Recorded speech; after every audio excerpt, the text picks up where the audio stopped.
আসসালামু আলাইকুম। আমি Linkon Akhtar, next gen news BD চ্যানেলে আপনাকে স্বাগত। শুরুতেই জানাবো আজকের গুরুত্বপূর্ণ আপডেট সংবাদগুলোর শিরোনাম। হাদি হত্যা মামলার আসামি ফয়সালের ৬৫ লাখ টাকা ফ্রিজ। ইনকিলাব মঞ্চের মুখপাত্র শরীফ ওসমান হাদিকে গুলি করে হত্যার ঘটনায় প্রধান অভিযুক্ত ফয়সাল করিম মাসুদের ৫৩টি ব্যাংক হিসাবে থাকা ৬৫,৫০,২৪৬ টাকা ফ্রিজ। জকসুর ১৮ কেন্দ্রের ফল ভিপিতে ছাত্রদল শিবিরের ব্যবধান ১০ ভোট। জগন্নাথ বিশ্ববিদ্যালয় কেন্দ্রীয় শিক্ষার্থী সংসদ জকসু নির্বাচনের এখন পর্যন্ত ১৮টি কেন্দ্রের ফলাফল ঘোষণা করেছে নির্বাচন কমিশন। গাছে পেরেক লাগালে ২০,০০০ টাকা জরিমানা। গাছে পেরেক লাগালে বা অন্য কোনো ধাতব বস্তুর মাধ্যমে বৃক্ষের ক্ষতি করলে সর্বোচ্চ ২০,০০০ টাকা জরিমানার বিধান রেখে বন ও বৃক্ষ সংরক্ষণ অধ্যাদেশ ২০২৬ জারি করেছেন রাষ্ট্রপতি। বিশ্বকাপ খেলতে হলে বাংলাদেশকে ভারতেই যেতে হবে। ক্রিকেট বিষয়ক ওয়েবসাইট ESPN ক্রিকইনফোর দাবি, আন্তর্জাতিক ক্রিকেট কাউন্সিল ICC ও বাংলাদেশ ক্রিকেট বোর্ডের BCBর মধ্যে গতকাল এক ভার্চুয়াল বৈঠক হয়েছে। ভার্চুয়ালি হওয়া সেই বৈঠকে ICC স্পষ্ট করে BCBকে জানিয়ে দিয়েছে, বাংলাদেশের ম্যাচগুলো ভারত থেকে অন্য কোথাও সরিয়ে নেওয়ার অনুরোধ তাদের পক্ষে রাখা সম্ভব নয়। প্রতিদিনের আপডেট সংবাদগুলো সবার আগে পেতে ভিডিওতে একটি লাইক দিয়ে চ্যানেলটি সাবস্ক্রাইব করুন এবং কমেন্টে জানিয়ে দিন আপনি কোন জায়গা বা কোন দেশ থেকে আমাদের এই সংবাদটি দেখছেন। হাদি হত্যা মামলার আসামি ফয়সালের ৬৫ লাখ টাকা ফ্রিজ। ইনকিলাব মঞ্চের মুখপাত্র শরীফ ওসমান হাদিকে গুলি করে হত্যার ঘটনায় প্রধান অভিযুক্ত ফয়সাল করিম মাসুদের ৫৩টি ব্যাংক হিসাবে থাকা ৬৫,৫০,২৪৬ টাকা ফ্রিজ অবরুদ্ধ করার আদেশ দিয়েছেন আদালত।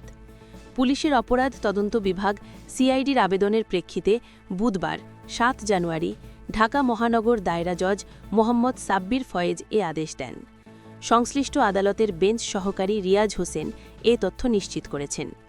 তদন্ত কর্মকর্তা CIDর উপপরিদর্শক আব্দুল লতিফ এসব ব্যাংক হিসাব ফ্রিজ চেয়ে আবেদন করেন।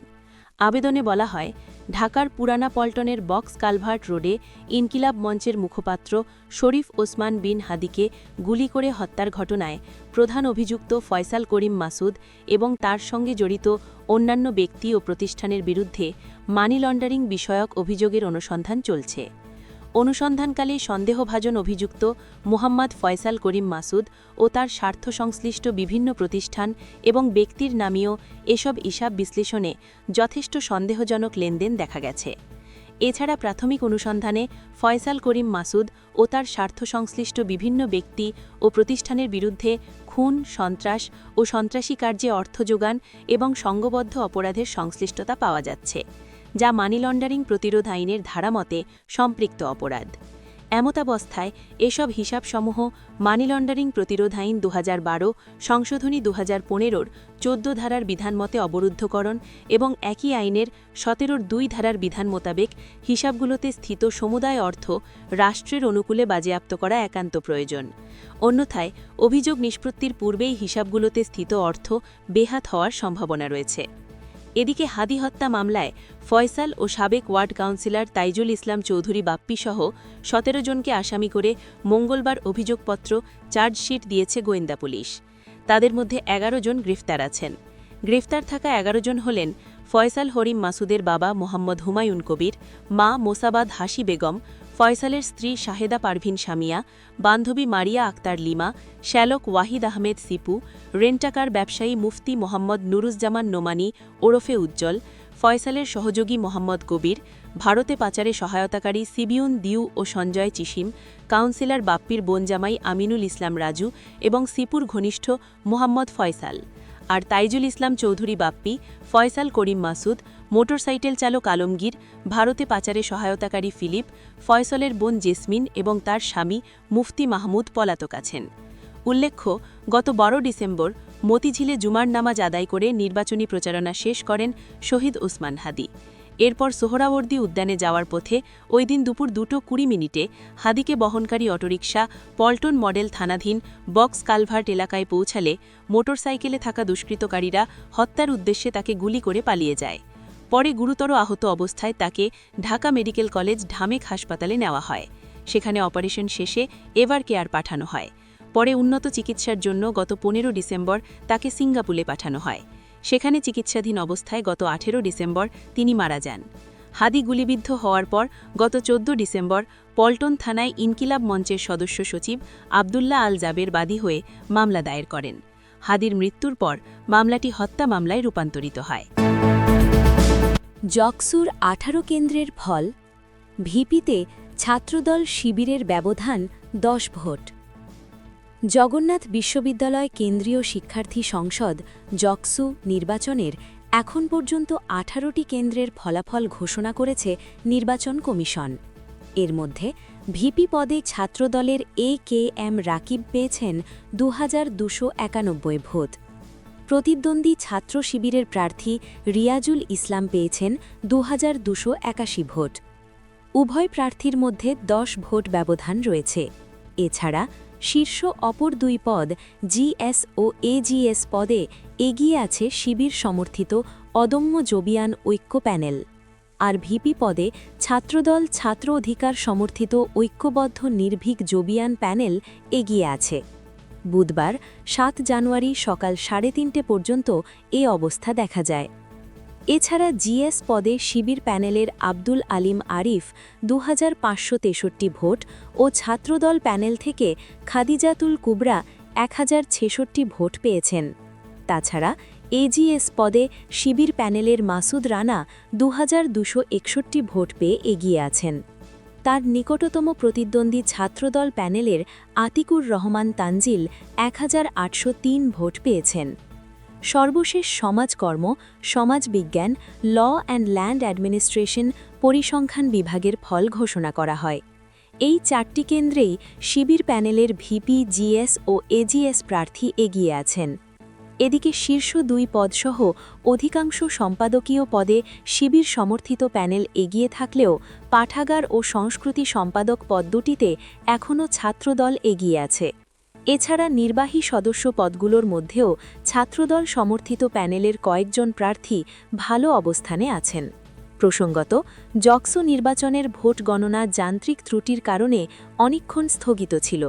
এরপর ম্যানুয়াল ও মেশিন উভয় পদ্ধতিতে গণনা শুরু হলেও ভোট গণনা সম্পন্ন করতে পারেনি নির্বাচন সংশ্লিষ্টরা। মঙ্গলবার 6 জানুয়ারি দিবাগত রাত 1:45টার দিকে 5 ঘণ্টা পর পুনরায় ভোট গণনা শুরু হয়। এখনও 21 কেন্দ্রের ফল ঘোষণা বাকি। গাছে পেরেক লাগালে 20,000 টাকা জরিমানা। গাছে পেরেক লাগালে বা অন্য কোনো ধাতব বস্তুর মাধ্যমে বৃক্ষের ক্ষতি করলে সর্বোচ্চ 20,000 টাকা জরিমানার বিধান রেখে বন ও বৃক্ষ সংরক্ষণ অধ্যাদেশ 2026 জারি করেছেন রাষ্ট্রপতি। মঙ্গলবার 6 জানুয়ারি আইন মন্ত্রণালয়ের লেজিসলেটিভ ও সংসদ বিষয়ক বিভাগ থেকে এ গেজেট জারি করা হয়। অধ্যাদেশে বলা হয়েছে, বাণিজ্যিক উৎপাদন ছাড়া অন্য কোনো উদ্দেশ্যে পেরেক বা কোনো ধাতব বস্তুর মাধ্যমে গাছের ক্ষতিসাধন করা যাবে না। এই বিধান লঙ্ঘন করলে আদালত অপরাধী ব্যক্তিকে সর্বোচ্চ 20,000 টাকা জরিমানা করতে পারবেন বলেও অধ্যাদেশে উল্লেখ করা হয়েছে। অধ্যাদেশে আরও বলা হয়েছে, কর্তন নিষিদ্ধ বৃক্ষের তালিকাভুক্ত অথবা বন অধিদপ্তর কর্তৃক বিপদাপন্ন ঘোষিত কোনো বৃক্ষ কর্তন করা যাবে না। তবে অনুমতি সাপেক্ষে কর্তনযোগ্য বৃক্ষের তালিকায় থাকা ব্যক্তি মালিকানাধীন জমির বৃক্ষ নির্ধারিত পদ্ধতি অনুসরণ করে বৃক্ষ সংরক্ষণ কর্মকর্তার পূর্বানুমোদন নিয়ে কর্তন করা যাবে। এক্ষেত্রে আবেদনকারীকে বৃক্ষের প্রজাতি, সংখ্যা, আনুমানিক উচ্চতা, বুক সমান উচ্চতায় বের, কর্তনের কারণসহ নির্ধারিত ফর্ম পূরণ করে আবেদন করতে হবে। আবেদন যাচাই ও সরেজমিন পরিদর্শনের পর আবেদন প্রাপ্তির 30 দিনের মধ্যে লিখিত সিদ্ধান্ত দেওয়ার বিধান রাখা হয়েছে অধ্যাদেশে। পার্বত্য চট্টগ্রামের মৌজা রিজার্ভে গাছ কাটার ক্ষেত্রে এই অধ্যাদেশের সংশ্লিষ্ট ধারার পরিবর্তে চট্টগ্রাম হিল ট্র্যাক্টস রেগুলেশন 1990 এর অধীন প্রণীত বিধিমালার রুল 41-এ প্রযোজ্য হবে। কোনো আবেদন মঞ্জুর হলে কর্তৃত বৃক্ষের বিপরীতে একই এলাকায় নির্দিষ্ট প্রজাতি ও সংখ্যার বৃক্ষরোপণ নিশ্চিত করতে হবে। বৃক্ষ সংরক্ষণ কর্মকর্তার সিদ্ধান্তে সংক্ষুব্ধ ব্যক্তি 15 দিনের মধ্যে বন সংরক্ষকের কাছে আপিল করতে পারবেন। বাংলাদেশ বন শিল্প উন্নয়ন কর্পোরেশনের আওতাধীন বনভূমিতে এ ধারার বিধান প্রযোজ্য হবে না। একই সঙ্গে কর্তন নিষিদ্ধ ও অনুমতি সাপেক্ষে কর্তনযোগ্য তালিকার বাইরে থাকা অন্যান্য বাণিজ্যিক প্রজাতির বৃক্ষ বা গ্রামীণ এলাকায় ব্যাপক ব্যবহৃত বৃক্ষ কর্তনের ক্ষেত্রে অনুমোদনের প্রয়োজন হবে না। ব্যক্তি মালিকানাধীন রোগাক্রান্ত বা মৃত বৃক্ষ, ঝড়ে পড়া বৃক্ষ, সড়ক যোগাযোগে বাধা সৃষ্টিকারী বৃক্ষ, প্রাকৃতিক দুর্যোগে ক্ষতিগ্রস্ত বৃক্ষ এবং জীবন বা সম্পদের জন্য ঝুঁকিপূর্ণ বৃক্ষ কর্তনে আগাম অনুমোদন লাগবে না বলেও অধ্যাদেশে জানানো হয়েছে। এতে আরও বলা হয়, বাণিজ্যিক উৎপাদন ছাড়া অন্য কোনো উদ্দেশ্যে পেরেক বা ধাতব বস্তু দিয়ে বৃক্ষের ক্ষতি করা নিষিদ্ধ করা হয়েছে। এ বিধান প্রচারে বন অধিদপ্তরকে প্রয়োজনীয় ব্যবস্থা নেওয়ার নির্দেশ দেওয়া হয়েছে। অধ্যাদেশ কার্যকর হওয়ার ৩ মাসের মধ্যে কর্তন নিষিদ্ধ ও অনুমতি সাপেক্ষে কর্তনযোগ্য বৃক্ষের তালিকা গেজেটে প্রকাশ এবং প্রয়োজনে হালনাগাদের কথাও বলা হয়। এই অধ্যাদেশ লঙ্ঘনের জন্য শাস্তির বিধানও রাখা হয়েছে। কর্তন নিষিদ্ধ বৃক্ষ কাটলে সর্বোচ্চ ১ লাখ টাকা জরিমানা এবং ক্ষতিপূরণমূলক বনায়নের ব্যবস্থা নিতে পারবেন আদালত। অনুমতি সাপেক্ষে কর্তনযোগ্য বৃক্ষের বিধান লঙ্ঘনে সর্বোচ্চ ৫০,০০০ টাকা জরিমানার বিধান রাখা হয়েছে। বৃক্ষের ক্ষতি সাধনের নিষেধাজ্ঞা অমান্য করলে সর্বোচ্চ ২০,০০০ টাকা জরিমানা করা যাবে। সরকারি বা বেসরকারি কোনো সংস্থা বা প্রতিষ্ঠানের মাধ্যমে অপরাধ সংঘটিত হলে সংশ্লিষ্ট পরিচালক, কর্মকর্তা বা প্রতিনিধিকে ব্যক্তিগতভাবে দায়ী করে সর্বোচ্চ ৩ লাখ টাকা জরিমানার ক্ষমতা দেওয়া হয়েছে। একই সঙ্গে ক্ষমতাপ্রাপ্ত ফরেস্ট অফিসারদের মামলা দায়ের, তদন্ত, তল্লাশি, জব্দ এবং আদালতে বন অধিদপ্তরের পক্ষে মামলা পরিচালনার ক্ষমতাও নির্ধারণ করা হয়েছে। বনভূমির জরিপ ও রেকর্ড যেভাবে হবে। বনভূমির জরিপ ও রেকর্ড সংক্রান্ত নতুন বিধান নির্ধারণ করা হয়েছে। অধ্যাদেশে বৃক্ষাচ্ছাদন থাকুক বা না থাকুক, গেজেট দ্বারা ঘোষিত সব বনভূমি বন বিভাগের নামে রেকর্ড নিশ্চিত করার কথা বলা হয়েছে। একই সঙ্গে রক্ষিত ও অর্জিত বনভূমি জেলা প্রশাসকের নামে রেকর্ডভুক্ত থাকবে এবং এসব বনভূমি বন বিভাগের ব্যবস্থাপনায় পরিচালিত হবে। বন বিভাগের ব্যবস্থাপনাধীন রক্ষিত, অর্পিত ও অর্জিত কোনো বনভূমি বন্দোবস্ত দেওয়ার সুযোগ রাখা হয়নি। তবে বিধি অনুযায়ী কোনো বনভূমি অমুক্ত করা হলে এক্ষেত্রে রেকর্ড সংক্রান্ত এসব বিধান প্রযোজ্য হবে না। অধ্যাদেশ কার্যকর হওয়ার পর বন অধিদপ্তরকে ভূমি রেকর্ড ও জরিপ অধিদপ্তরের মাধ্যমে অগ্রাধিকার ভিত্তিতে বনভূমির জরিপ, সীমানা নির্ধারণ এবং রেকর্ড হালনাগাদের উদ্যোগ নিতে বলা হয়েছে। বিশ্বকাপ খেলতে হলে বাংলাদেশকে ভারতেই যেতে হবে। ক্রিকেট বিষয়ক ওয়েবসাইট ESPN ক্রিক ইনফোর দাবি, আন্তর্জাতিক ক্রিকেট কাউন্সিল ICC ও বাংলাদেশ ক্রিকেট বোর্ডের BCBর মধ্যে গতকাল এক ভার্চুয়াল বৈঠক হয়েছে। ভার্চুয়ালি হওয়া সেই বৈঠকে ICC স্পষ্ট করে BCBকে জানিয়ে দিয়েছে, বাংলাদেশের ম্যাচগুলো ভারত থেকে অন্য কোথাও সরিয়ে নেওয়ার অনুরোধ তাদের পক্ষে রাখা সম্ভব নয়। ICCর পক্ষ থেকে আরও জানানো হয়েছে, বিশ্বকাপ খেলতে হলে বাংলাদেশকে ভারতেই যেতে হবে, না গেলে পয়েন্ট হারানোর ঝুঁকি থাকবে। তবে BCBর দাবি ভিন্ন। তাদের ভাষ্য, ICC এমন কোনো চূড়ান্ত বার্তা বা আল্টিমেটাম দেয়নি। এই বৈঠকের ফলাফল নিয়ে এখনও পর্যন্ত ICC বা BCB কোনো পক্ষই কোনো আনুষ্ঠানিক বিবৃতি দেয়নি। গত রোববার BCB ICCকে চিঠি দিয়ে ভারতের বাইরে বাংলাদেশের ম্যাচ আয়োজনের বিষয়টি বিবেচনা করতে বলার পরই ICC এই বৈঠকের আয়োজন করেছিল। এই ঘটনায় বিশ্বকাপ শুরুর মাত্র 1 মাস আগে তৈরি হয়েছে এক অনিশ্চয়তার আবহ। 20 দলের T20 বিশ্বকাপ 7 ফেব্রুয়ারি শুরু হয়ে চলবে 8 মার্চ পর্যন্ত। স্বাগতিক ভারত ও শ্রীলঙ্কা। গ্রুপ সিতে থাকা বাংলাদেশের প্রথম 3 ম্যাচ কলকাতায়। 7 ফেব্রুয়ারি ওয়েস্ট ইন্ডিজের বিপক্ষে বিশ্বকাপ অভিযান শুরু। এরপর 9 ফেব্রুয়ারি বাংলাদেশের প্রতিপক্ষ ইতালি, 14 ফেব্রুয়ারি ইংল্যান্ড। গ্রুপ পর্বে বাংলাদেশের শেষ ম্যাচ 17 ফেব্রুয়ারি মুম্বাইয়ে, প্রতিপক্ষ নেপাল।